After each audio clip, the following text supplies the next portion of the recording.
আপনার সাথে কি হয়েছিল, এখন ঢাকা থেকে আসা পর্যন্ত কি হয়েছিল, এসে কার হাতে আপনি জিম্মি হয়েছেন, এগুলো একটু বিস্তারিত বলতেন। আপনার আমি ঢাকা থেকে ফাইনাল ম্যাচ আমাদের তো শেষ করে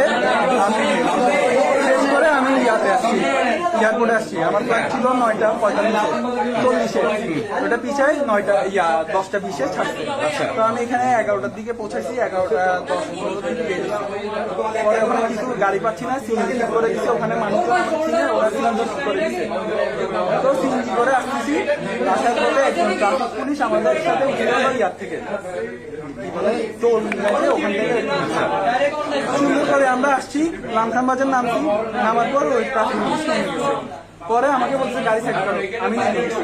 আমি বলছি ব্যাগটা চেক করবে, উনি আমাকে কি বলছে ধাক্কা মেরে, নাম কি বলছে?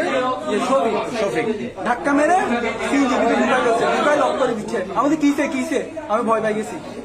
উনি আমাকে বলতেছে তুই আসামি, চুপ একটা কথা বলছি, তারপর আমার কলা চিল্লি করছে। তো আমি চিল্লাচিল্লি করছি, আব্বুকে কল দিছি, আমার মোবাইল নিয়ে নিছে। তারপর এখানে ভাইয়ারা ছিল, প্রায় 100 মানুষের মতন ছিল, সবাই পরিচয় দিছে, তাও কলা চিল্লি ধরে রাখছে, আমাকে গেঞ্জি টেনে দিছে, আমার ব্যাগটা বের করছে। হ্যাঁ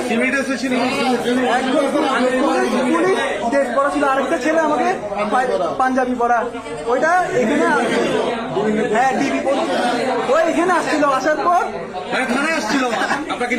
না ওরা আমাকে আনছে, ঠিক আছে।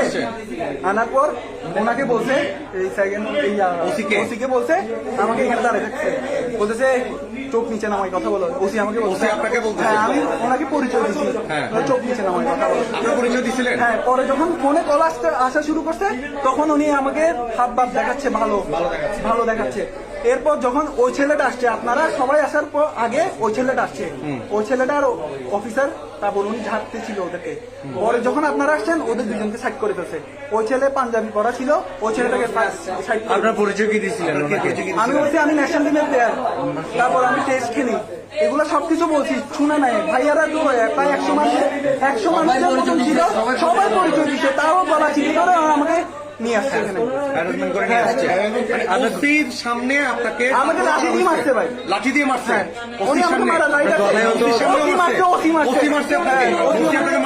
না ওসি না, যে ধরছে ও মারছে, উনি আমাকে ওখানে মারছে, সবাই ছিল। আমি ওনাকে বলতেছি আপনি চেক করেন, আপনি আমার গায়ে হাত দিয়ে রাইট নাই, উনি শুনতেছে না। এতগুলো মানুষ বলছে, তাও গায়ে হাত দিচ্ছে।